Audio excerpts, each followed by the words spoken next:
వేదికకు చేరి వచ్చిన మీ అందరికీ నా హృదయపూర్వకమైన వందనాలు. అందరికీ ప్రైజ్ ది లార్డ్. మార్కు సువార్త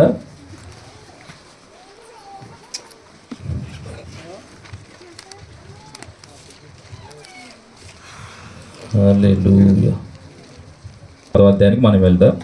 మత్తయి సువార్త 8వ అధ్యాయము 23, 24, 25, 26, 27 వచనాలను మనము ఈ దినం వాక్య నిమిత్తమై ధ్యానించుకొని ప్రభు బలలో ముందుకెళ్దాం. హల్లెలూయా. మత్తయి సువార్త 8వ అధ్యాయము 23 నేను చదువుతాను, జాగ్రత్తగా మీరు వినండి. ఇది చాలా శ్రేష్టమైన సమయం. దయచేసి ఎవరు అటు ఇటు తిరగవద్దు, ఇతరులకు ఇబ్బందికరంగా ఉండవద్దు.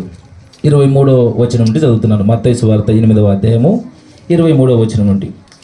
ఆయన దోణి ఎక్కినప్పుడు ఆయన శిష్యులు ఆయన వెంట వెళ్ళిరి.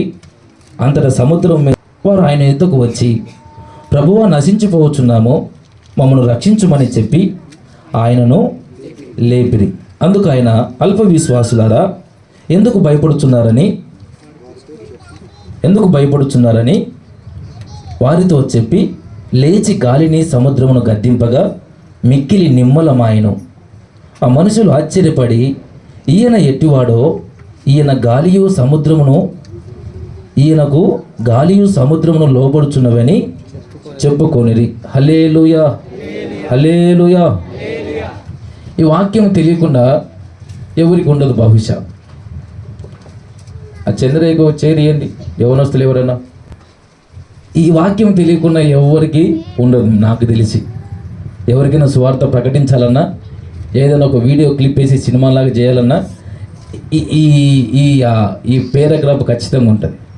యేసయ్య సముద్రం మీద వెళ్తున్నప్పుడు దోణిలో, పడవలో గాలి ఆ దోణిను చుట్టి అలలు లేచి తుఫాను చెలరేగి వాళ్ళు ఆటంకపరచబడుతున్నారు, యేసయ్య నిద్రించుతున్నారు అనేది అందరికీ తెలిసిన విషయమే. తెలియదు ఎవరికన్నా? హల్లెలూయా. ఇందులో చాలా మర్మాలు ఉన్నాయి. ఒక మర్మాన్ని చెప్పి నేను ముగిస్తాను. హల్లెలూయా. ఆయన దోణి ఎక్కినప్పుడు ఆయన శిష్యులు ఆయన వెంట వెళ్ళిరి. ఆ దోణిలో ఎవరెవరు ఉన్నారు? యేసయ్య ఉన్నాడు, యేసయ్య శిష్యులు కూడా. ఆయన శిష్యులు 12 మంది అనుకుందాం. ఈయనతో కలిసి 13 మంది ఆ దోణిలో ఉన్నారు. అంతటా సముద్రం మీద తుఫాను లేచినందున ఆ దోణి అలల చేత కప్పబడెను. దోణి మొత్తం అంటే పడవ, దోణి అంటే పడవ, అలల చేత కప్పబడెను. అంటే కొంచెము అలలు లేకుండా కొంచెం అలలతో అని కాదు, దోణి మొత్తము, పడవ మొత్తము అలల చేత కప్పబడెను. అప్పుడు ఆయన నిద్రించుచుండగా వారు ఆయన యొద్దకు వచ్చి, అంటే వారు ఆయనతో పాటు లేరా? నేను మర్మం చెప్తాను, అందుకే మీరు జాగ్రత్తగా వినాలి. వారు ఆయనతో పాటు లేరా? హల్లెలూయా. వారు ఆయనతో పాటు లేరా? ఉన్నారు. వారు ఆయన యొద్దకు, అంటే ఆయన ఉన్న చోట అయితే లేరు. అంతేనా? నేనేమైనా తప్పు చెప్తున్నానా? ఆయన ఒక చోటు ఉన్నారు, శిష్యులు కూడా మరొక చోట, అదే దోణిలోనే, అదే పడవలోనే.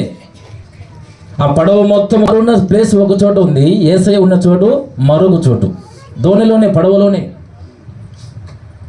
అయితే ఒక చోటు ఆ దోణిలో ప్రశాంతంగా పడుకోవడానికి అవకాశం ఉంది, మరొక చోటు కలవరపడడానికి అవకాశం ఉంది.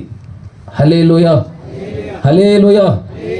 అదే పడవలోనే ఒక చోట ప్రశాంతంగా పడుకునే ప్లేస్ ఒకటి ఉంది, అదే అలలు, అదే తుఫాను, అదే గాలి.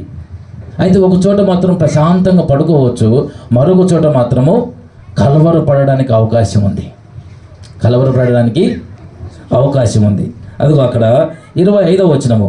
వారు ఆయన యొద్దకు వచ్చి, ప్రభువా, నశించిపోవచ్చున్నాము, మమ్మల్ని రక్షించుమని చెప్పి ఆయనను లేపిరి. హల్లెలూయా. అందుకు ఆయన, అల్ప విశ్వాసులారా, ఎందుకు భయపడుచున్నారని వారితో చెప్పి లేచి గాలిని సముద్రమును గద్దింపగా మిక్కిలి నిమ్మలమాయెను అని రాయబడి ఉంది. ఇప్పుడు నా మాట జాగ్రత్తగా వినండి. ఇంకా బైబిల్లో రెఫరెన్స్లు చూపించినప్పుడు మీరు చూద్దురు. ఇప్పుడు జాగ్రత్తగా వినండి. అందరూ కలిసి ఒకటే పడవలో వెళ్తున్నారు. తుఫాను అందరికి వచ్చింది, గాలి అందరికీ సంభవించింది. అలలు కూడా ఆ పడవ చుట్టూ మొత్తము కప్పుకున్నాయి. యేసయ్య తడవకున్నారని మీరు అనుకుంటారేమో. యోనలాగా యోన ఏం చేశాడు? అందరూ అలల చేత బాధపడుతూ తమకున్న సరుకులన్నీ కింద పడేసి, అప్పటికి కూడా వాతావరణంలో మార్పు రాకపోతే, నిమ్మలము కాకపోతే వారి వారి దేవుళ్ళకు ప్రార్థించడం ప్రారంభించారు. యోన మాత్రము కింది గదిలోనికి వెళ్ళిపోయి ఫుల్గా నిద్రపోతున్నాడు. యోన కింది గదిలో, పడవలో కింది గదిలోనికి వెళ్ళిపోయి మంచిగా నిద్రపోతున్నాడు. ఇంకెవరైనా ఉన్నారేమో, పరిస్థితులు ఎందుకు మారట్లేదు, గాలివాన ఇంత గొప్పగా అయిపోయింది, మన దేవతలకు మన దేవుళ్ళకు ప్రార్థించినప్పటికీ కూడా పరిస్థితులు మార్పు రాలేదు, ఓడ మునిగిపోకుండా బరువు అంతా తగ్గించడానికి ఇక్కడున్న ఓడలో ఉన్న సరుకులన్నీ బయట పడేస్తున్నారు, ఓడంతా మొత్తం ఎదుగుతే పోతున్నాడు యోన. ఓయి నిద్రపోతా, ఏనుంటూ వస్తున్నావు, ఎక్కడికి పోతున్నావు, మేమంతా కలవరపడుతున్నాం, నువ్వు ఇంత ప్రశాంతంగా ఎట్లా పడుకోగలిగావు, లేచి ఈ ప్రయాణం సాఫీగా సాగునట్లుగా నీవు నీ దేవునికి ప్రార్థించు అని చెప్పాడు. హల్లెలూయా, హల్లెలూయా. అయితే ఇప్పుడు మనం గమనించాల్సిన విషయం ఏంటంటే, ధోని చిన్నగా ఉందో పెద్దగా ఉందో తెలియదు. అందుకే ఫస్ట్ నేను ఒక మాట చెప్పాను, ఆ ధోని మొత్తం అలల చేత కప్పబడింది అని రాయబడింది. యేసయ్యకి సపరేట్ గది లేదు ఆ ధోనిలో, ఆ పడవలో. కానీ యేసయ్య ఉన్న చోట మాత్రము ప్రశాంతంగా ఆ అలల్లోనే, ఆ గాలిలోనే, ఆ ఫెను తుఫాన్లోనే ప్రశాంతంగా పడుకొని నిద్రపోయే విధంగా తుఫాను అలలు చెలరేగినప్పుడు ఆయన యుద్ధకు వచ్చారు అని రాయబడింది. ఆయన యుద్ధకు వచ్చి అంటే యేసయ్య ఉన్న చోటుకు ఈ శిష్యులు ఉన్న చోటుకు తేడా చూడండి. ఈ శిష్యులు ఎక్కడైతే ఉన్నారో అది అల్ప విశ్వాసము అంట. అల్ప విశ్వాసులారా ఎందుకు భయపడితిరి అన్నాడు. ఎందుకు భయపడితిరి అన్నాడు అంటే యేసయ్య ఉన్న చోట విశ్వాసం ఉందనే కాదా, వాళ్ళు ఉన్న ప్లేస్ అల్ప విశ్వాసంతో వాళ్ళు ఉన్నారు. యేసయ్య దగ్గరికి వచ్చిన తర్వాత అయినా సరే, ప్రభువా ఈ తుఫాను, ఈ గాలి, ఈ సముద్రంలో లేచినటువంటి ఈ అలలు మమ్మల్ని భయపెడుతున్నాయే, నీ దగ్గర ఇంత ప్రశాంతంగా ఉంది పడుకున్నావు అని అనుకొని శిష్యులందరూ మాట్లాడుకొని, అరే యేసయ్య దగ్గర అందరూ పడుకోండి, గమ్మున సపోర్ట్ చేయకుండా అని చెప్పాల్సింది. అవునా? ఒక వ్యక్తికి సాధ్యమైంది ప్రశాంతంగా పడుకోవడం, మిగతా శిష్యులు కలవరపడిపోతున్నారు. అది యేసయ్య పడుకున్నాడు కదా, నిద్ర లేపడం ఎందుకు, ఈ చోట కొంచెం నెమ్మదిగా ఉంది కదా, ఇక్కడే పడుకుందామని చెప్పేసి అనుకున్నారా? పడుకున్నాను కూడా లేపుతున్నాను, లే అలలు చూడ అంటున్నారు. అంటే అలలు, తుఫాను, ఈ గాలి ఉన్నట్టు యేసయ్యకి తెలియదా? అలాంటి పరిస్థితుల మధ్యలో కూడా యేసయ్య ప్రశాంతంగా పడుకోగలిగాడు అని అంటే మరి శిష్యులకి ఎందుకు సాధ్యం కాలేదు? డిస్టర్బ్ చేయదు యేసయ్యను, ఈ ప్లేస్ మంచిగా ఉంది, ఇక్కడ మనం అందరం పడుకుందామని అనుకుంటే అయిపోలే. ఏ కలవరం లేదు, ఏ భయం లేదు, ఏ తుఫానేక అలజడి లేదు. యేసయ్యకు సాధ్యమై పడుకున్నప్పుడు వీళ్ళు ఎందుకు పడుకోలేకపోయారని నా డౌట్. మీకేమైనా తెలిస్తే తర్వాతే నేను చెప్పండి. యేసయ్య ఒక చోట ప్రశాంతంగా అలలు, గాలి, తుఫాను లేచినప్పుడు కూడా ప్రశాంతంగా నిద్రపోయినాడంట. ఆయన నిద్రించుచుండగా వీళ్ళు వచ్చి, అరే అక్కడైతే కలవరం ఉందిరా, మనం ఉన్న చోట కలవరం ఉంది, ఫెనుగాలు ఉంది, తుఫాన్ ఉంది. హల్లెలూయా, హల్లెలూయా. వెనుగాలి తుఫాన్ ఉంది, అక్కడ మనకు భయం ఉంది, అక్కడ భయంకరమైన శోధన ఉంది. ఇదిగో యేసయ్య ఎంత ప్రశాంతంగా పడుకున్నాడో. ఇలా నిద్ర లేపకుండా మనం కూడా ఈ యేసయ్య దగ్గర పడుకుంటే పోలా అని చెప్పేసి ఒక్కరన్నా అనుకుంటారేమో. నేను అనుకోలేదు.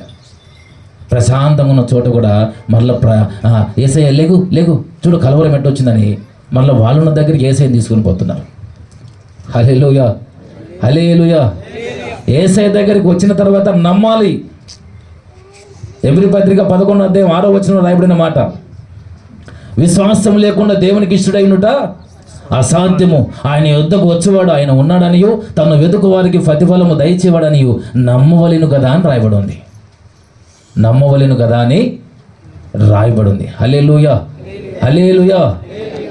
ఆయన యుద్ధకు వచ్చారు. వచ్చిన తర్వాత వాళ్ళ పరిస్థితి చెప్తున్నారు. కానీ ఇంత ప్రశాంతంగా పడుకున్న ప్రభా మేము ఇక్కడ ఉంటామని చెప్పేసి ఒక్కరన్నా అడిగారా? పడవ ఒకటే కదా. ఓడ అంటే ఏదో కాదు, విశ్వాసము. హల్లెలూయా. ఓడ అంటే విశ్వాసం అని ఎక్కడుంది అని అడుగుతారేమో. నోవాహు దినములలో పాపమంతా భూమి అంతటా విస్తరించినప్పుడు, నోవాహు దినములలో అంతవరకు భూమి మీద వర్షం అనేదే లేదు, వర్షం అనేది భూమి మీద లేదు.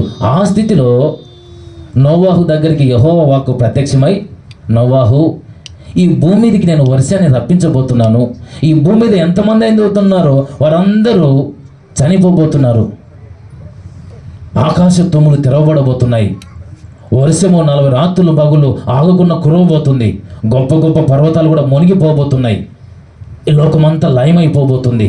మనుషులు, పక్షులు, జంతువులు అన్నీ నాశనం కాబోతున్నాయి. వర్షం రాబోతుంది. దయచేసి నా మాట విని ఒక ఓడ కట్టుకొని నీవు నీ కుటుంబం అందులో ప్రవేశించి, ఈ భూమి మీద జంతువులలో 2, ఆడది ఒకటి మొగది ఒకటి, పక్షులలో 2, ఆడది మొగది, ఇట్లా జత చొప్పున వాటికి కూడా అరలరలుగా ఉండినట్లుగా నీ ఓడలో కొంత ప్లేస్ను వాటికి కూడా కేటాయించి పెద్దగా ఓడ కట్టుకో. నీ కుమారులకు కోడలను కూడా తెచ్చుకో, సువార్తను కూడా ప్రకటించు అని చెప్పే. ఇంతవరకు భూమి మీద వర్షం లేదు కదా, ఇప్పుడు ఎందుకు పడుతుంది అని చెప్పేసి అవిశ్వాసం లేకుండా ఒక మాట విని, అంతవరకు భూమి మీద వర్షం అనేదే లేదు, ఈ దేవుని మాట విని అందరికి వెళ్ళి చెప్పాడు, ఇదిగో భూమి మీద వర్షం రాబోతుందంట, దయచేసి మీరు నా మాట వినండి, దేవుడు చెప్పాడు, అందరూ నాశనం కాబోతున్నారంట, ఓడ సిద్ధపరచమన్నాడు, ఓడలోనికి రండి సిద్ధపరుద్దాం అని చెప్పేసి అంటే ఎవరు రాలేదంట. ఎందుకు? ఎగతాళి చేసి హేళన చేసి, ఇంతవరకు వర్షం అంటే మాకు తెలియదు, నువ్వు చెప్తే మేము నమ్మాలా అని చెప్పేసి అనుకున్నాం. అయితే ఈ నోవాహు ఒక్కడు కష్టపడి పెద్ద ఓడను కట్టుకొని వాళ్ళ కోడళ్ళు కూడా తీసుకొని వచ్చుకొని, నోవాహు భార్య, తన 3 కుమారులు, తర్వాత 3 కోడళ్ళు, ఈ 8 మంది ఓడలో ఉన్నారు. జంతువుల్లో, పక్షులలో, సరీసృపాల్లో, చేపల్లో కాదు, హల్లెలూయా, చేపలు కాదు, ఈ జంతువులు, పక్షులు, వీటిలో దేవుడు రప్పించినటువంటి జతలను అందులో చేర్చుకున్నాడు విశ్వాసంతో. ఎప్పుడైతే ఈ ఓడ కిటికీ ముయ్యమని చెప్పాడో ఆకాశం తెరవబడి దినములలాగా వచ్చి 40 రాత్రులు 40 పగుళ్ళు బాగా వర్షం పడి భూమి మీద గొప్ప గొప్ప పర్వతాలన్నీ మునిగిపోయి సమస్త మానవాళి అంతా చనిపోయింది. ఒక నోవాహు కుటుంబం ఒకటి తప్ప. ఓడ అంటే విశ్వాసంతో, అంతకంటే ముందు లేనిది దేవుడు చెప్పాడు కాబట్టి నన్ను నమ్మాడు, అదే విశ్వాసం. హల్లెలూయా. పడవంటే విశ్వాసము. ప్రతి ఒక్కరి జీవితం విశ్వాసంతోనే సాగాలి. యేసయ్యను నమ్ముకున్న తర్వాత కొంతమంది అలలను, తుఫాలను, కష్టాలను, నష్టాలను చూసి ధైర్యంగా ఉండగలుగుతున్నారు, కొంతమందికి అది సాధ్యం కావట్లేదు. హల్లెలూయా. యేసయ్య ప్రశాంతంగా అదే ఓడలోనే పడుకోగలిగాడు, కానీ శిష్యులు మాత్రం గట్టిగా కేకలిస్తున్నారు, చనిపోతామేమో, ఏమైపోతుందో, పడవ మునిగిపోతుందేమో. అంటే వాళ్ళు ఉన్న స్థాయి అల్ప విశ్వాసం దగ్గర వాళ్ళు ఉన్నారు. యేసయ్య ఉన్న స్థాయి విశ్వాసం దగ్గర ఉన్నారు. అరే మీరు అల్ప విశ్వాసంతో ఉన్నారా అన్నాడు దేవుడు. హల్లెలూయా. ఆయన యుద్ధకు వచ్చి ఆయన లేపారంట, నిద్ర లేపారంట. మీరు ఆలోచించండి. ఈ విశ్వాసం అని యేసయ్య నమ్ముకున్న ప్రతి ఒక్కరి జీవితంలో ఈ తుఫానులు, ఫెనుగాలులు, అలలు అనేది ఖచ్చితంగా చుట్టుకుంటాయి. కష్టాలు, నష్టాలు, నిందలు, అవమానాలు, వ్యాధులు, రోగాలు అనేది సర్వసాధారణంగా అందరికీ వస్తాయి. అవి లేకుండా ఏ మానవాళి జీవితం అనేది ఉండదు. కొంతమంది వాటిని బట్టి నాకెందుకు అని కలవరపడకుండా ఏమైపోతుందో, రేపు ఏమవుతుందో, భవిష్యత్తు ఏమవుతుందో, చనిపోతామేమో, ఇంకేమైపోతుందో, అది అట్లా అయిపోయి, ఇది రాకపోయి ఇది కాకపోయి అని ఇదే దిగులుతూ ఉంటారు కొంతమంది. అలాంటి అలజడుల మధ్యలో కూడా, అలాంటి కష్టాల మధ్యలో, అలాంటి నష్టాల మధ్యలో, నిందల మధ్యలో, అవమానాల మధ్యలో, వ్యాధుల మధ్యలో, రోగాల మధ్యలో కూడా ప్రశాంతంగా ఉండగలుగుతారు. హల్లెలూయా. అట్లా ప్రశాంతంగా ఉన్న వాళ్ళని చూస్తే దేవునికి ఇష్టలంట. విశ్వాసం లేకుండా దేవునికి ఇష్టలైనట అసాధ్యము. ఎవరైతే ప్రశాంతంగా నెమ్మదిగా వాళ్ళ జీవితాన్ని కష్టాల మధ్యలో కూడా ఉండగలుగుతారో వాళ్ళని బట్టి దేవుడు సంతోషిస్తాడంట. ఒకటి, యేసయ్య సంతోషించడానికి మారు మనసు నిమిత్తమై బాప్తిసం పొందుకుని రక్షణ పొందుకున్న వారిని చూసి, ఈయన నా ప్రియ కుమారుడు, ఈయన నేను ఆనందించున్నానని చెప్పగలిగాడు. రెండవది యేసయ్య నమ్ముకొని బాప్తిసం పొందుకున్న తర్వాత వారి జీవితంలో ఎదురయ్యే శోధనలు కానీ, వ్యాధులు కానీ, రోగాలు కానీ, కష్టాలు కానీ, నష్టాల మధ్యలో కూడా దేవుని యందు విశ్వాసం ఉంచి నెమ్మలంగా ఉండడం నేర్చుకోవాలి. ఎవరైతే ఇన్ని కష్టాల మధ్యలో, ఇన్ని నష్టాల మధ్యలో, ఇన్ని వ్యాధుల మధ్యలో, ఇన్ని బలహీనతల మధ్యలో, ఇన్ని బంధకాల మధ్యలో కూడా విశ్వాసంతో దేవుని యందు విశ్వాసం ఉంచి నెమ్మదిగా ఉండగలుగుతారో వారంటే దేవునికి ఇష్టమంట. విశ్వాసం లేకుండా ఉండుట దేవునికి ఇష్టలు ఉండుట అసాధ్యం. విశ్వాసంతో ఎవరైతే ఉంటారో దేవునికి ఇష్టలుగా ఉంటారు. హల్లెలూయా. దేవుని నమ్మాలా. మన జీవితాన్ని మనం నమ్ముకుంటే చాలా ఇబ్బందులు పడతాం. మనసులు నమ్ముకుంటే కష్టపడి బాగా భయపడతాం. పరిస్థితులను బట్టి మనం బాధపడితే ప్రతి పరిస్థితి మనల్ని భయపెడుతూనే ఉంటుంది. శిష్యులు అడగాల్సింది, యేసయ్యా ఈ అలలు నిన్ను ఈ ఈ ఈ ఈ ఓడ చుట్టుకున్నాయి, తుఫాను మొత్తం ఓడ మీద పడుతుంది, గాలి కూడా విపరీతమైన గాలి లేసింది, ఎట్లా పడుకున్నాం ప్రశాంతంగా? మాకు జర నేర్పరాదు, నీకు సాధ్యమైనది మాకు సాధ్యమైనట్లుగా కొంచెం మాకు చెప్పరాదు? ఇట్లా అడగాల దేవుడిని. ఏమన్నాడు దేవుడు? ఈ లోకాన్ని నేను జయించినాను కనుక మీరు జయించుటకు కృపను అనుగ్రహిస్తాను అన్నాడు. హల్లెలూయా. ఎబ్రీ పత్రికలో ఆ మాట అన్నాడు స్పష్టంగా. ఈ లోకంలో ఈ లోకాన్ని నేను జయించున్నాను కాబట్టి, శోధనలు నేను జయించున్నాను కాబట్టి శోధనలో ఉన్న వారికి నేను సహాయం చేస్తాను అని చెప్పేసి అన్నాడు. అడగాల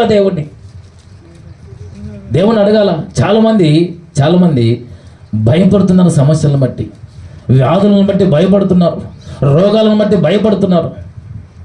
కారణం ఏంటంటే వాళ్ళు ఉండాల్సిన ప్లేస్ కాకుండా మరొక చోట ఉన్నారు. హల్లెలూయా, హల్లెలూయా. ఒకవేళ ఆ ప్లేస్ కాకుండా యేసయ్య దగ్గరికి వచ్చిన తర్వాతైనా సరే ఆయన నెమ్మదిగా ఉన్నప్పుడు మనం నెమ్మదిగా ఉండడానికి మనకేమైంది? నేను ముట్టువాడు నా కనుగొట్టు ముట్టుతానని చెప్పేసి అన్నాడు కదా. యేసయ్య వీళ్ళతో పాటు యేసయ్య కూడా మునుకుపోడా? పోతాడా లేదా? నా మాట మీకు అర్థమైందా? పడవ ఒకటే కదా, విశ్వాసం ఒకటే అని వాక్యంలో రాయబడి ఉంది. విశ్వాస పరిమాణంలో తేడా ఉంటుంది, మన విశ్వాసము ఒకటే. యేసయ్యకు సాధ్యమైనది వీళ్ళకు సాధ్యం కాలేదు. అయితే యేసయ్య ఉన్న చోట వీళ్ళు లేరు, ఆయన యుద్ధకు వచ్చి అని రాయబడింది. ఇందాక నేను 10వ అధ్యాయం చెప్తాను కదా, మార్కు సువార్తలో భర్తిమయ్య అనే ఒక గుడ్డివాడు, గుడ్డి భిక్షకుడు ఉన్నాడు. గుడ్డి భిక్షకుడు యేసయ్య అదిగో ఆ మార్గంలో వెళ్తున్నాడని తెలిసి ఈ గుడ్డోడు, నజరేయుడైన యేసు, దావీదు కుమారుడా, నన్ను రక్షింపుమని కేకలేస్తున్నాడు. యేసయ్య పట్టించుకోకుండా వెళ్తున్నాడు. అందరూ అన్నారు, ఏయ్ నువ్వు గుడ్డోని మౌనంగా ఉండు, నువ్వు అరవద్దు గట్టిగా అని చెప్పేసి అన్నారు. ఈ గుడ్డోడు అట్లా ఉండకుండా మరీ బిగ్గరగా కేకలేశాడంట. దావీదు కుమారుడైన యేసు, నన్ను రక్షించు అని గట్టిగా కేకలేశాడంట. అప్పుడు యేసయ్య నిలిచి వారిని పిలిచి, హల్లెలూయా. యేసయ్య వాని దగ్గరికి వెళ్ళడం కాదు, వాడిని యేసయ్య దగ్గరికి రమ్మన్నాడు. ఎందుకంటే ఆయన ఉన్న చోట అల్ప విశ్వాసం ఉండడానికి అవకాశం ఉంటుంది. నువ్వు నా దగ్గరికి వస్తే అందరము సంఘంలో ఉన్నాం, అందరం దేవుణ్ణి నమ్ముకున్నాం. కొంతమంది నెమ్మదిగా ఉండగలుగుతారు, కొంతమందికి నెమ్మదిగా ఉండలేకపోతున్నారు. యేసయ్య దగ్గరికి వచ్చాం కదా అంటాం. విశ్వాసం లేకుండా దేవునికి ఇష్టడైనట అసాధ్యము. దేవునికి ఇష్టంగా ఉండలే, విశ్వాసం ఉంచాల. ఎబ్రీ 11:16 ప్రకారం ఆయన పిలిచాడు, ఇదిగో ధైర్యం తెచ్చుకో, యేసయ్య నిన్ను పిలుస్తున్నాడు. నువ్వు చోట ఉంటే ఆ అల్ప విశ్వాసంతో నీకు గుడ్డితనం అట్లే ఉంటుంది. యేసయ్య దగ్గరికి రా అని చెప్పేసి ఆయన నిలిచి వాడిని పిలిస్తే దగ్గర తీసుకుని పోయాడు. ఇప్పుడు నీకు ఏం కావాలి చెప్పు అన్నాడు. ఏం కావాలి నీకు చెప్పు అన్నాడు. నాకు పుట్టుకుతున్న కళ్ళు లేవయ్యా, నాకు కళ్ళు కావాలి.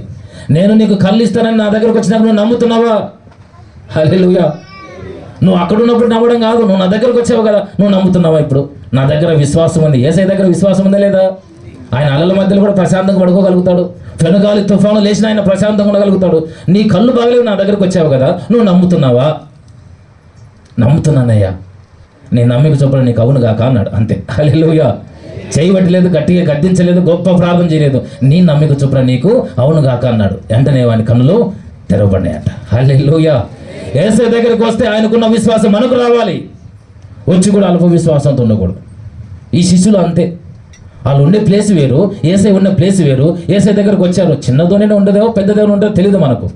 అయితే 13 మంది ఉన్నారని మనం అనుకోవాలి. సరే, కొంతమంది అయితే ఉన్నారు. యేసయ్య ప్రశాంతంగా పడుకున్న దగ్గరికి వీళ్ళు వచ్చిన తర్వాత నీకు సాధ్యమైంది మాకు కావాలని కోరుకోవాలి, కానీ అల్ప విశ్వాసంతో అలలను చూపించి, గాలిని చూపించి, తుఫాను చూపించి కలవరపడే విధంగా ఉండకూడదు. అందుకే యేసయ్య అడుగుతాడు, దా నువ్వు ఉన్న దగ్గర అల్ప విశ్వాసం ఉంది, నా దగ్గరికి రా. నా దగ్గరకు వచ్చినావు కదా, విశ్వాసం ఉందా? నాకు యేసయ్య దగ్గరికి వచ్చిన తర్వాత విశ్వాసం లేకపోతే ఆయనకి ఇష్టంగా ఉండరు. హల్లెలూయా. మార్కు సువార్త 9వ అధ్యాయంలో కూడా ఒక తండ్రి ఉన్నాడు, చిన్నవాడిని తీసుకొని వచ్చాడు. హల్లెలూయా. యేసయ్య దగ్గరికి నువ్వు వస్తే యేసయ్య శిష్యులు ఉన్నారు. ఎవరున్నారు? యేసయ్య లేడు అక్కడ. యేసయ్య శిష్యులు ఎక్కడున్నా ఏముంటుంది? అల్ప విశ్వాసం ఉంటుంది.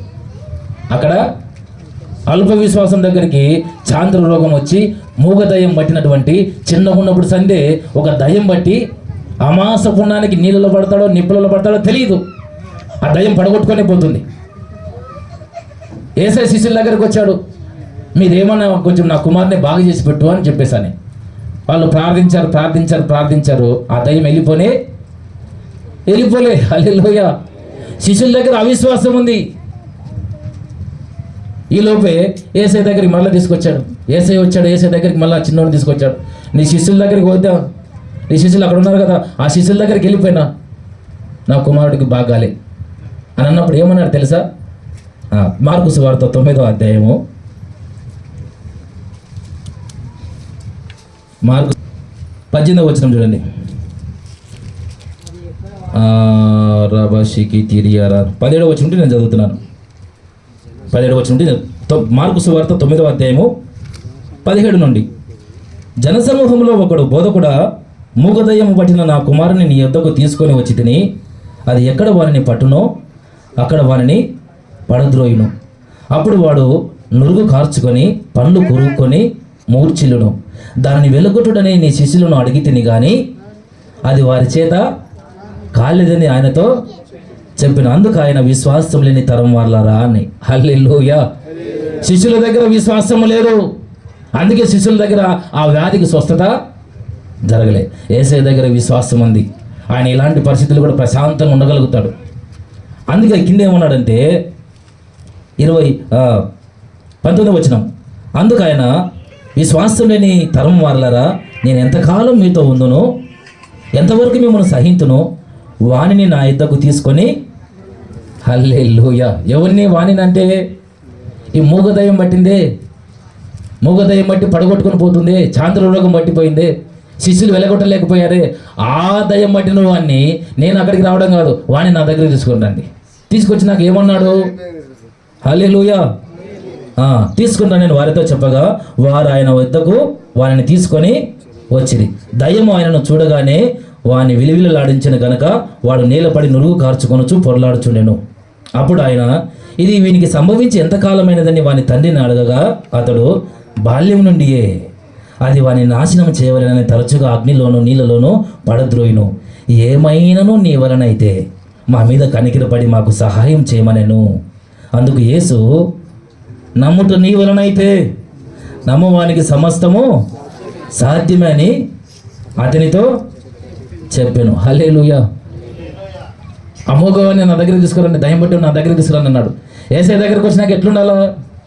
ఇంకా అలలు తుఫాను పెళ్ళుగాలని చూపించకూడదు, నమ్మకం ఉంచాలా అంతే.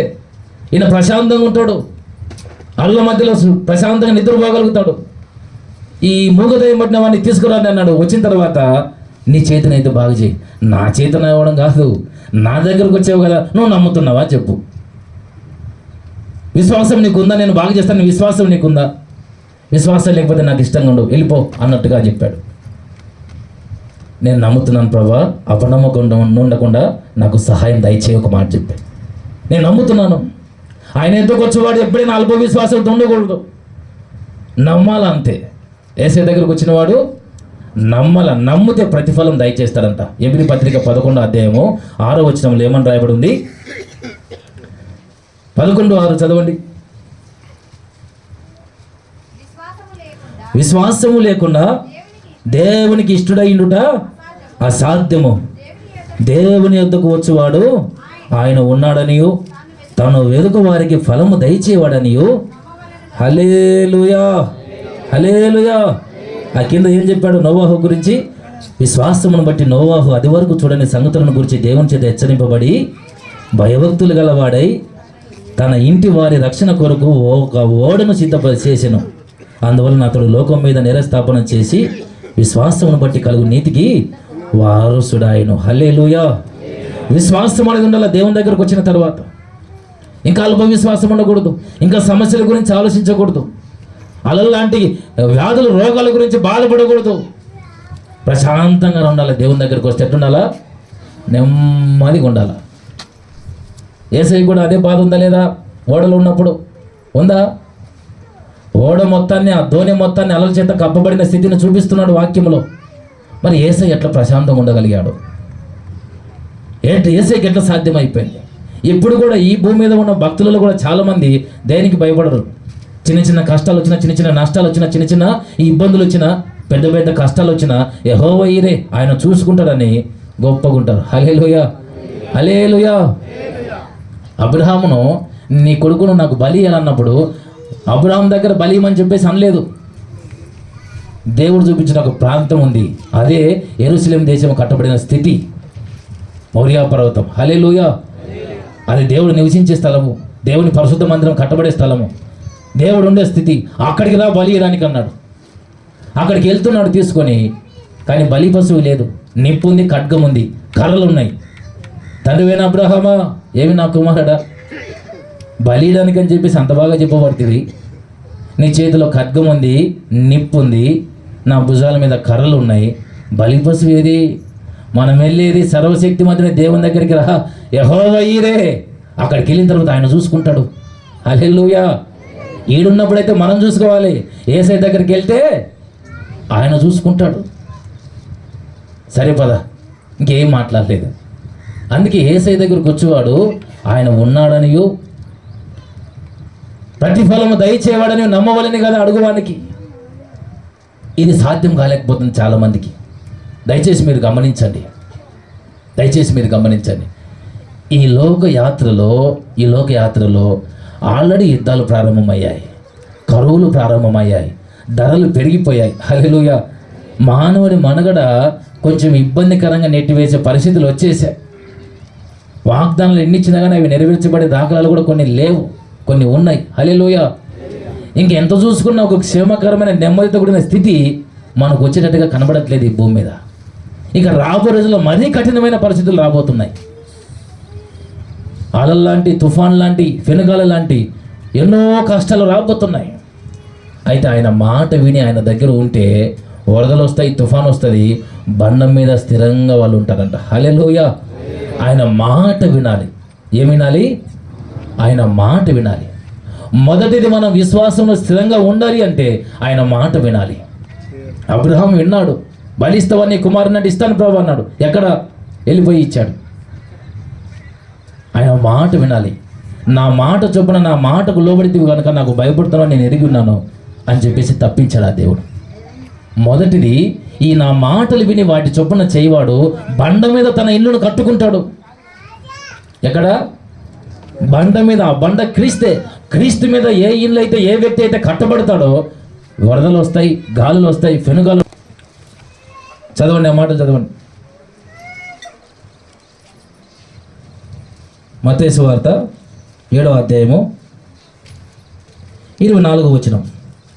7:24. కాబట్టి నా మాటలు విని వాటి చొప్పున చేయు ప్రతి వాడును బండ మీద తన ఇల్లు కట్టుకొని బుద్ధిమంతుని పోలియుడును. వాన కురిసెను, వరదలు వచ్చెను, గాలి విసిరి ఆ ఇంటి మీద కొట్టెను, కానీ దాని పునాది బండ మీద వేయబడిన గనుక అది పడలేదు. హల్లెలూయా, హల్లెలూయా. ఏ ఇంటి మీద? బండనే ఇంటి మీద కట్టబడాలి మనం అందరం. ఏ ఇంటి మీద? బండనే విశ్వాసం అనే ఇంటి మీద మనం కట్టబడాలి. ఇక్కడ విశ్వాసం మళ్ళీ అదే ఓడలు కదా, అదే ఓడలు ఉన్నాం, యేసయ్యతోనే ఉన్నాం. బండనే ఇంటి మీద మనము కట్టబడాలి. ఆయన మాట వినడం మొదటిది ఆయన మాట వినాలి. ఆయన మాటలు వింటే బండనే ఇంటి మీద మనము కట్టబడతాము. గాలులు వస్తాయి, కష్టాలు వస్తాయి, నష్టాలు వస్తాయి, వ్యాధులు వస్తాయి, రోగాలు వస్తాయి, ఎరుకులు వస్తాయి, ఇబ్బందులు వస్తాయి. ఎన్ని అలు లాంటి సమస్యలు వచ్చినా, ఫెనుగాలు లాంటి కష్టాలు వచ్చినా స్థిరంగా ఉండొచ్చట. హల్లెలూయా. ఆ ఇల్లు ఏది? బండైన క్రీస్తు అయిన ఇల్లు. హల్లెలూయా. యోహాను సువార్త 2వ అధ్యాయము 15-16 వచనాలు చదవండి. తొందర నేను ముగిస్తాను.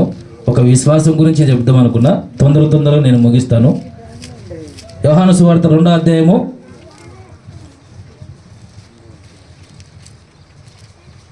13, 14, 15, 16 నేను చదువుతాను చూడండి. యూదుల పసగా పండుగ సమీపింపగా యేసు యెరూషలేమునకు వెళ్ళి ఎడ్లన్నిటినీ దేవాలయంలో నుండి తోలివేసి, రూకలు మార్చువారి రూకలు చల్లివేసి, వారి బలలో పడద్రోసి, పావురములు అమ్మవారితో, వీటిని ఇక్కడ నుండి తీసుకొని పోండి, నా తండ్రి ఇల్లు వ్యాపారపు ఇల్లుగా చేయకూడని.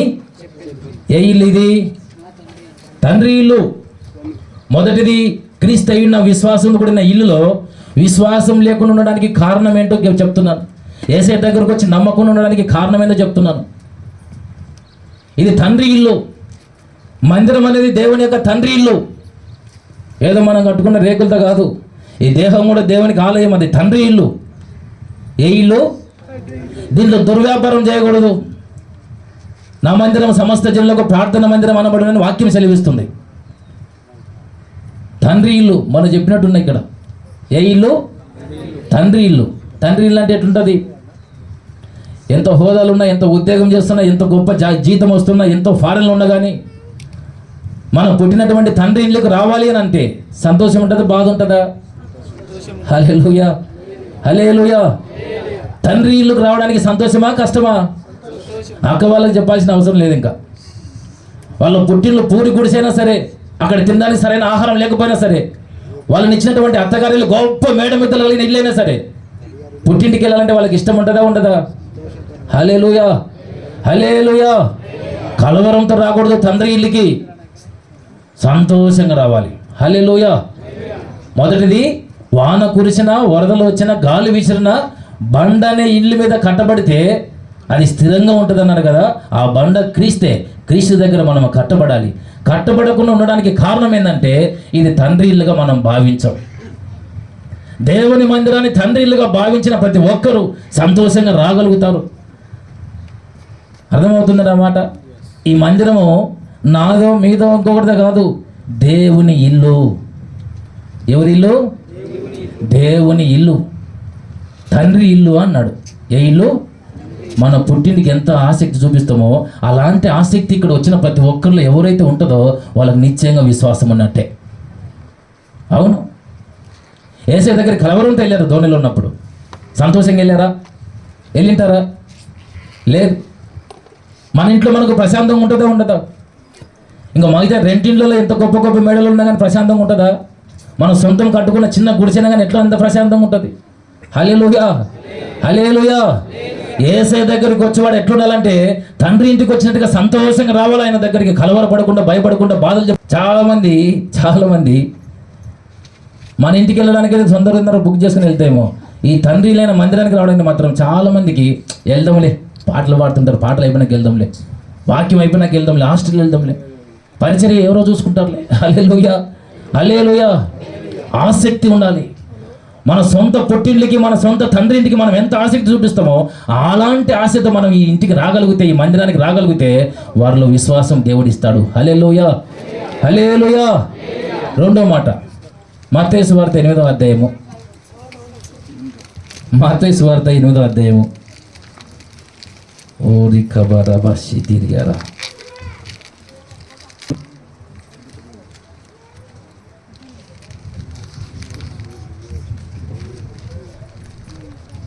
పెళ్లి కుమారుని గురించి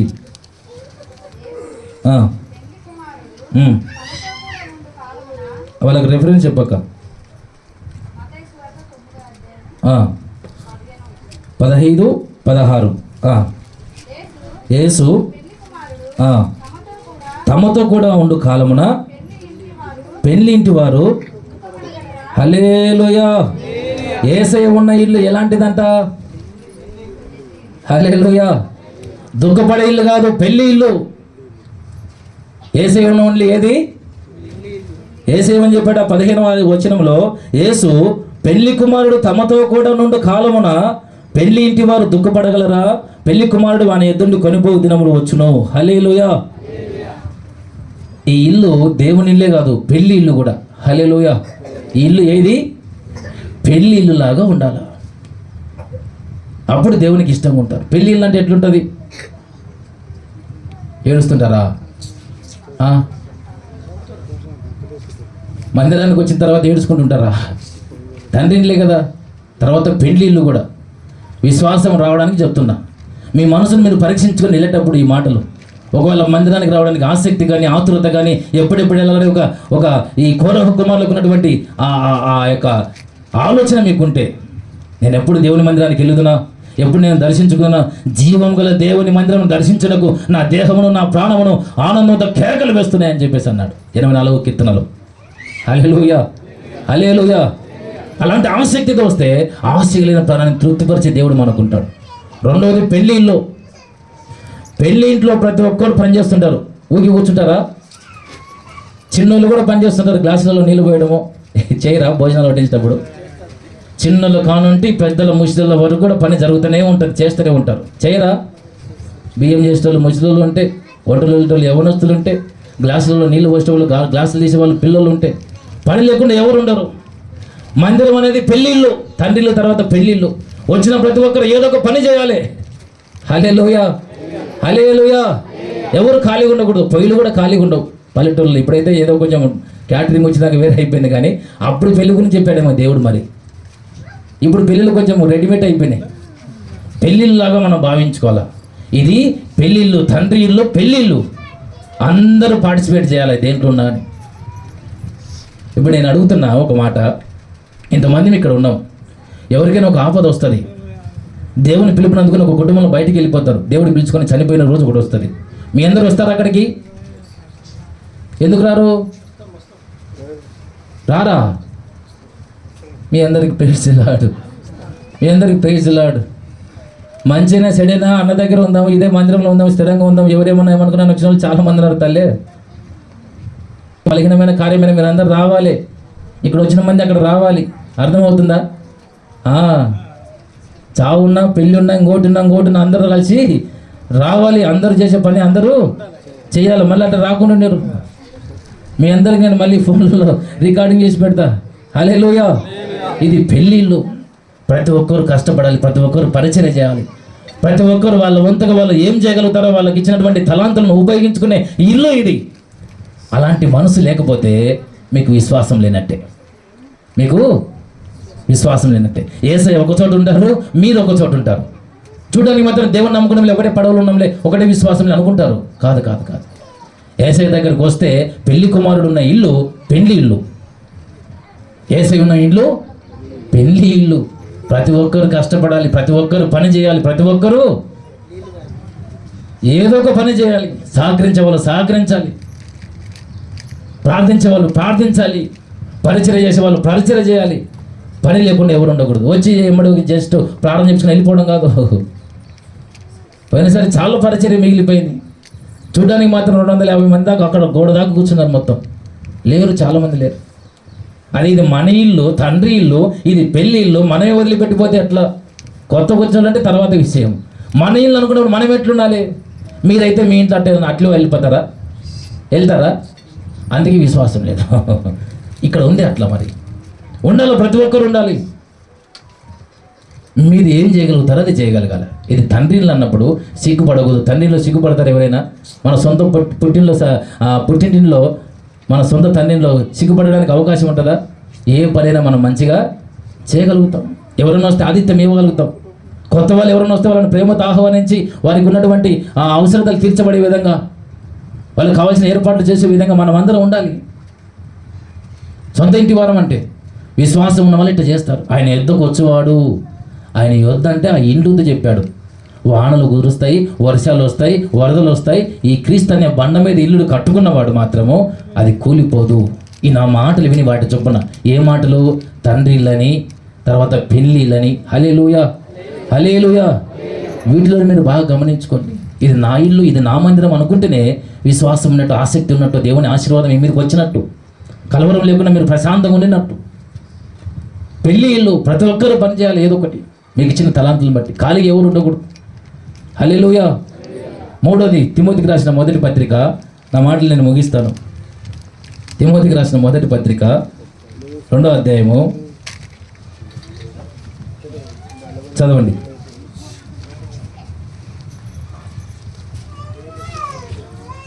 హల్లెలూయా, హల్లెలూయా. అక్క, తిమోతికి రాసిన 2వ పత్రిక 2వ అధ్యాయము 20వ వచనము. వెండి పాత్రలను బంగారు పాత్రలను మాత్రమే కాక కర్రవియు మట్టివి కూడా ఉండును. వాటిలో కొన్ని ఘనతకును కొన్ని ఘనహీనతకును వినియోగింపబడును. ఎవడైనాను వీటిలో చేరక తనను తాను పవిత్రపరచుకుని నెడలా వాడు పరిశుద్ధపరచబడి యజమానుడు వాడుకొనుటకు అర్హమైన ప్రతి సత్కార్యమునకు సిద్ధపరచబడి ఘనత నిమిత్తమైన పాత్రయుండును. హల్లెలూయా. ఇల్లు ఎట్టిదంట 20 వచనం మొదటి వచనం 20 వచనంలో ఏమని రాయబడి ఉంది? గొప్ప ఇంటిలో. ఇల్లు గొప్పది, ఇంట్లో ఉన్న పాత్రలు కాదు. హల్లెలూయా. ఇల్లు గొప్పది. చాలామంది నేను గొప్ప, ఈ మందిరంలో నేను గొప్ప అనుకునే వాళ్ళు ఉంటారేమో. జాగ్రత్తగా వినండి, విశ్వాసాన్ని కోల్పోతారు. ఇల్లు గొప్పది. ఆ ఇంటిలో కొన్ని బంగారు పాత్రలు ఉంటాయి, కొన్ని వెండి ఉంటాయి, కొన్ని రాయి ఉంటాయి, కొన్ని మట్టి ఉంటాయి, కొన్ని ఎవడైనాను వీటిలో చేరక అన్నాడు. ఎవడైనాను, నేను బంగారాన్ని నువ్వు వెండివి, నేను వెండి నువ్వు మట్టివే, ఇట్లాంటి రాకూడదు. ఇండ్లు గొప్పది, మనం గొప్పలం కాదు. హల్లెలూయా. ఎవడైనాను ఇట్లా నేను బంగారాన్ని నువ్వు వెండివి, నువ్వు మట్టివి, నువ్వు కర్రవు, నువ్వు రాయివి అని చెప్పేసి అనుకోకుండా, అలాంటి పొజిషన్కు రాకుండా, వాటిలో చేరకుండా తను పరిశుద్ధపరుచుకున్న ఎడల అయితే వాడు దేవుడు వాడుకునే పాత్ర అయి ఉంటాడు అని రాయబడింది. హల్లెలూయా. దేవుని ద్వారా వాడబడాలని కోరుకున్నట్లయితే ఆయన ఇంటిలో, పెండ్లి ఇంటిలో, తండ్రి ఇంటిలో, ఆ గొప్ప ఇంటిలో నేను నా స్థాయి ఇది, నీ స్థాయి ఇది అనేది తారతమ్య భేదాలు లేకుండా వాటిలో చేరకుండా, వెండి పాత్రలు ఉంటాయి, బంగారు పాత్రలు ఉంటాయి, మట్టి ఉంటాయి, రాయి ఉంటాయి, కర్ర ఉంటాయి, చాలా రాయబడింది అక్కడ. వాటిలో చేరకూడదు. దేవుడు నిన్ను వాడుకోవాలంటే, దేవుడు నిన్ను ఆశీర్వదించాలి అంటే వాటిలో దేంట్లో చేరకూడదు, పరిశుద్ధపరచుకునే వాటిలో చేరాలి. హల్లెలూయా. ప్రభా నన్ను శుద్ధీకరించి నన్ను పరిశుద్ధపరచనే తగ్గింపు జీవితం ఉండాలి తప్ప అలాంటి స్థితి ఉంటే దేవుడు వాడుకునే పాత్ర అయి ఉంటాడు అంట. ఎవరు? దేవుడు వాడుకునే పాత్ర అయి ఉంటాడు. చాలామందికి ఈ ఫీలింగ్ రాకూడదని చెప్తున్నా. కొన్ని పనులు బాధ్యతలు అప్పగించినంత మాత్రాన గొప్పలు అయిపోరు, జాగ్రత్త. ఇంకా దేవుడు కృపను పొందుకొని వాడబడాలని చెప్పేసి తగ్గించుకొని మంచిగా ఉండండి. దేవుడు మిమ్మల్ని గొప్పగా వాడుకున్నాను గాక. హల్లెలూయా. నేను బంగారం నువ్వు వెండి అని అన్నవా, దేవుడు పక్కన పెట్టేస్తాడు. ఇల్లు గొప్పది, అక్కడ రాయబడిన మాట. మందిరం గొప్పది, ఆ మందిరంలో మనం గొప్పలం కాదు. ఒకరికి ఉంటుంది, ఒకరికి ఉండదు. అంటే అడుగు తిని బతికి వాళ్ళు కూడా చర్చిలో గొష్టలు ఉంటారు. ఒకరు తక్కువ, ఒకరు ఎక్కువ అనుకుంటే దేవుడు వాడుకోడంట. హల్లెలూయాకి వస్తే ఆ ఇంటిలో ఇలాంటి ఆలోచన మనం కలిగి ఉంటే విశ్వాసంతో ఉంటామని దేవుడు చెప్పమన్నాడు. హల్లెలూయా. ఆయన ఎద్దుకు వచ్చేవాడు ఎట్లుండాలి? విశ్వాసంతో ఉండాలి. ఆ విశ్వాసం కోల్పోయే విధంగా ఏది ఉంటుందంటే, ఏం పని చేయకుండా వెళ్ళిపోతే అట్లే ఉంటుంది. పెళ్ళిళ్ళు అన్నాక ఎట్లుండాలి? ఏసై ఉన్న ఇండ్లు పెళ్ళిళ్ళు అంట. ఆ బండ మీద కట్టబడిన ఇల్లు పెళ్ళిళ్ళు అవ్వాలి, తండ్రి ఇల్లు అవ్వాలి. మన ఇల్లు అని చెప్పేసి అనుకొని, మన సొంత ఇల్లు లెక్క అనుకొని, మన సొంత ఇంట్లో ఎంత స్వేచ్ఛగా, ఎంత మంచిగా పని చేస్తామో అలాంటి మనసుతో మందిరంలో కూడా మనం ఉండాలి. పెళ్ళి అంటే, మన పెళ్ళిళ్ళు అంటే హల్లెలూయా. అక్క వాళ్ళు అయితే కానీ వాళ్ళ ఇంటికి పుట్టింట్లో ఏదన్నా వాళ్ళ తమ్ముందో వాళ్ళ చెల్లెళ్ళు ఎవరిదైనా పెళ్ళి అవుతుంది అనుకో, 4-5 రోజుల ముందే వెళ్తారు. వెళ్ళరా? హల్లెలూయా. మందిరాన్ని కరెక్ట్గా రాని తల్లే. హల్లెలూయా. హల్లెలూయా. మీ అందరికీ వందనాలు. ఆసక్తితో, ఎందుకంటే ఈ రోజులు మంచివి కాదు. ఇది నిజంగా తండ్రి ఇల్లు, పెళ్ళిళ్ళు అని మీరు అనుకుంటే నిశ్చయంగా నా దేవుడు మిమ్మల్ని ఆశీర్వదిస్తాడు. ఆ ఆసక్తి చాలా మందిలో లేదు. ఏదో రావాలి పోవాలి, ఏదో అద్భుతం జరుగుతుంది, ఆశ్చర్యకాలు ఇవి కాదు. ముందు మనం అంత మాత్రాన వాటిలో చేరకూడదు. నేను బంగారమైన పాత్రను, నువ్వు మట్టి పాత్ర అని ఎవరిని అట్లా అనుకుని బయటికి అనుకున్న మనసులో కూడా అట్లా రానియొద్దు. దేవుడు మిమ్మల్ని వాడుకోడు. వాటిలో చేరక తను పరిశుద్ధపరుచుకున్న వాడైతే దేవుడు వాడుకునే అర్హమైన పాత్ర అయి ఉంటాడని రాయబడినాడు. హల్లెలూయా. హల్లెలూయా. ఈ శిష్యులకు ఎందుకు అల్ప విశ్వాసం అంటే, మాలో ఎవడు గొప్పవాడనే వాదం పుట్టిందంట. మాలో ఎవరు గొప్పవాడో? పేతురు అంటాడు, నా దగ్గర తాళం చెవులు ఉన్నాయి కాబట్టి నేను గొప్పవాడిని. యోహాను అంటాడు, నేను తండ్రి రమ్మని అనుకుంటాను కాబట్టి నేను గొప్పవాడిని. ఇస్కరియోతు యూదా అంటాడు, డబ్బు సంచి నా దగ్గర ఉంది 20, నేను గొప్పని అంటాడు. ఇది ఇట్లా అనుకుంటే దేవుడు వాడుకోడు. తను పరిశుద్ధపరచుకొని నాలో లోపాలు ఏమున్నాయి ప్రభా, నాలో ఇంకా పాపంతో కూడినటువంటి స్థితులు ఏమున్నాయి, అలాంటి ఆలోచనలు, తలంపులు ఇవన్నీ తీసేయి తండ్రి అని చెప్పేసి అనుకొని, ఎవడైతే తను పరిశుద్ధపరచుకుంటాడో, పవిత్రపరచుకుంటాడో, ఆయన రక్తం ద్వారా కడగబడడానికి ఇష్టపడతాడో, పాపాలు ఒప్పుకొని విడిచిపెడతాడో, దేవుడు వాడుకునే పాత్ర అయి ఉంటాడంట. హల్లెలూయా. మనం ఎప్పుడు గొప్పలం కాదు. ఈ ఇల్లే గొప్పది, దేవుని మందిరమే గొప్పది. హల్లెలూయా. కాబట్టి ఆయన వద్దకు వచ్చిన తర్వాత కూడా అల్ప విశ్వాసంతో ఉండడానికి కారణం ఏంటి అంటే, ఆయనలాగా పడుకోలేక ప్రశాంతంగా ఉండలేకపోవడానికి కారణం ఏంటంటే, ఇంకా అలలకు, తుఫానుకు, గాలికి భయపడడానికి కారణం ఏంటంటే, ఈ ఇంటి అనే క్రీస్తు అనే బండ మీద వీరు కట్టబడలేదు. క్రీస్తు అనే బండ మీద మన ఇంటిని కట్టబడలేదు. అందుకే గాలి విసురుతుంది, పెనుగాలి విసురుతుంది, తుఫాను వస్తుంది, పడిపోతుంది. ఆత్మ సంబంధమైన జీవితంలో కొనసాగలేకపోతున్నాం. చిన్న చిన్న బలహీనతకి, చిన్న చిన్న గాలికి, చిన్న చిన్న కష్టానికి పడిపోతున్నారు. కారణం ఏంటి? ఆయన మాట వినట్లేదు. ఆయన మాట వినట్లేదు. ఈ నా మాటలు విని వాటి చొప్పున చేయవాడు బండ మీద తన ఇల్లు కట్టుకుంటాడు. ఆ బండ క్రీస్తే. హల్లెలూయా. ఆ ఇల్లు ఎట్టుండాలంటే తండ్రి ఇల్లై ఉండాలి. రెండవది పెళ్లి ఇల్లై ఉండాలి. హల్లెలూయా. మన సొంత ఇల్లు లేదు. వెండి పాత్రలు ఇవన్నీ ఉంటాయి. కొంతమంది ఉద్యోగస్తున్నారు, కొంతమంది లేనులు ఉంటారు, కొంతమంది డబ్బులు ఉంటారు, కొంతమంది లేనుంటారు. వాటిలో ఎప్పుడు చేరకూడదు. నేను ఉన్నను నువ్వు లేనను అనే మనసు ఎప్పుడు రాకూడదు. వాటిలో చేరక వచ్చినది ఎవరైనా సరే, డబ్బున్న వ్యక్తి అయినా, ఉద్యోగం ఉన్న వ్యక్తి అయినా, ఎవరైనా సరే, నాలో ఏ లోపాలు ఉన్నాయి, నాలో ఏ పాపం ఉంది, నాలో ఏది దేవునికి వ్యతిరేకంగా ఉందని చూసుకొని దాన్ని ఒప్పుకొని విడిచిపెట్టే మనసు ఎవరికైతే ఉంటుందో వాళ్ళని దేవుడు వాడుకుంటాడంట. హల్లెలూయా, హల్లెలూయా. ఇలాంటి మనసు ఉంటే క్రీస్తు అనే బండ మీద మీరు కట్టబడతారు. ఈ వరదలు, ఈ కష్టాలు, ఈ వ్యాధులు, ఈ నష్టాలు మిమ్మల్ని ఏం చేయలేవు. హల్లెలూయా. క్రీస్తులాగా మీరు ప్రశాంతంగా పడుకోగలుగుతారు. క్రీస్తు ఎక్కడున్నాడంటే తండ్రి ఇంటిలో ఉన్నాడు. హల్లెలూయా. కళ్ళు మూసుకొని ప్రశాంతంగా తండ్రి ఇంటిలోకి వెళ్ళిపోయినట్టుగా ఉన్నాడు. వీళ్ళు లోకంలో ఉన్నట్టు ఫీల్ అయినారు కాబట్టి అలలు చూస్తున్నారు, తుఫాను చూస్తున్నారు, ఫెనుకాలు చూస్తున్నారు. ఇట్లా ఈ స్థితి మనకు ఉండకూడదు. ఆ తండ్రి ఇంటిలో ఉన్న క్రీస్తుని పోలి ఆయనలో మనం ఉంటే, ఫిలిప్పు ఇంకా నువ్వు నమ్మలేదా? నేను నా తండ్రి ఏకమై ఉన్నామన్నాడు. హల్లెలూయా. అంటే నా తండ్రి ఇంట్లో నేను ఉన్నాను అని అన్నాడు. మనం కూడా ఆ ఇంట్లో ఉండాలి. అలాగా మన తండ్రిలాగా, పెళ్ళిళ్ళలాగా, గొప్ప ఇంటిలాగా మనం ఫీల్ అవుతే విశ్వాసంలో సన్నగిల్లాం. విశ్వసించేవాడు కలవరపడడు. కలవరపడాల్సిన అవసరం లేనే. యెషయా ప్రవచన గ్రంథం 28వ అధ్యాయం 16వ వచనంలో, సియోనులో పునాది రాసిన వేసిన వాడి నేనే, అది అమూల్యమైన పరిశోధించబడిన తలరాయి అయినను విశ్వసించేవాడు కలవరపడడానికి రాయబడి ఉంటుంది. మనం కలవరపడుతున్న పరిస్థితులను బట్టి అంటే విశ్వాసం లేకుండా తండ్రి ఇంటిలో లేకుండా ఉన్నాం. యేసయ్య దగ్గరికి వచ్చిన తర్వాత కూడా కలవరపడుతున్నాం అంటే నమ్మకం లేకుండా ఉన్నాం. ఆయన ఇల్లుగా మనం భావించట్లేదు. హల్లెలూయా, హల్లెలూయా. సొంత ఇంట్లో ఏ కలవరం రాదు. ఏదో వాళ్ళ ఇంట్లో పడుకున్నప్పుడు, ఏదైనా మన ఆపుది బాలిక లాడ్జిల్లో పడుకున్నప్పుడు, కొత్త ఇంటికి వెళ్ళి కొత్త ఇంటికి వెళ్ళినప్పుడు, కొత్త ఊరికి వెళ్ళినప్పుడు అక్కడ పడుకున్నప్పుడు సరిగ్గా నిద్ర పడుతుందా? మన ఇంట్లో అయితే హల్లెలూయా కలవరం అనేది ఉండదు. ఇది తండ్రి ఇళ్ళని గుర్తించుకోండి. అలాంటి ఆసక్తి పెంచుకోండి. నిశ్చయంగా నా దేవుడు మిమ్మల్ని ఆశీర్వదిస్తాడు. హల్లెలూయా. ఇంకా నేను ఎక్కువ గొప్ప తక్కువ అని ఎప్పుడు అనుకోకుండా, ఏ ఒక్కరు వచ్చిన అందరం పాపులమే కాబట్టి ప్రారంభం నుండి ఆ యేసయ్య వాక్యం మాట్లాడుతుంటే మనల్ని మనం శుద్ధీకరించుకొని, పరిశుద్ధపరచుకొని, మనల్ని శుద్ధీకరించుకునే అవకాశం మనం కోల్పోకుండా ఉంటే యేసయ్య వాడుకునే పాత్రలుగా మనం ఉంటాం. హల్లెలూయా. కళ్ళు మూసుకొని ప్రార్థన చేసుకుందాం.